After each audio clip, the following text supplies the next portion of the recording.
আমাদের এই শহরে যেন এখন আর বাড়ি খুঁজে পাওয়া যায় না।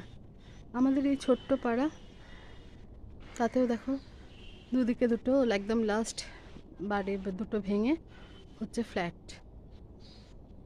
সামান্য একটু এখন দেখা যাচ্ছে এই নারকেল গাছগুলোকে, এরপর তো আর দেখাই যাবে না পাশেরটাকে, এই যদিও বা এটাকে দেখা যাবে, আর পাশেরটাকে বোধহয় দেখাই যাবে না। আকাশটাও অনেক ছোট হয়ে আসছে। এখন আর কোথাও যেন বাড়ি ছোটোবেলায় আমরা দেখেছি প্রচুর বাড়ি হতে, এখন আর বাড়ি হয় না, হয় শুধু ফ্ল্যাট। সর্বত্র শহরের যেখানে তাকাবে সেখানেই শুধু ফ্ল্যাট, বাড়ি আর বোধহয় খুঁজে পাওয়া যায় না। যে কটা বাড়ি আছে সে কটাও ভেঙে ফ্ল্যাট করার সব মতলবে থাকে। আমাদের পাড়া খুব ছোট্ট পাড়া, মাত্র 7-8টা বাড়ি।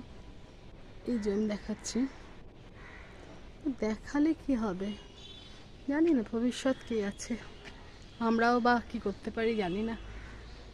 ফ্ল্যাট কালচারই এখন সব চললো সর্বত্র, শুধু কলকাতা বলে না, কলকাতার বাইরে সারা ভারতবর্ষ ব্যাপী চলছে এটা। শুধু ফ্ল্যাট ফ্ল্যাট আর ফ্ল্যাট, ওই উল্টো উল্টো দেখে দুখানা।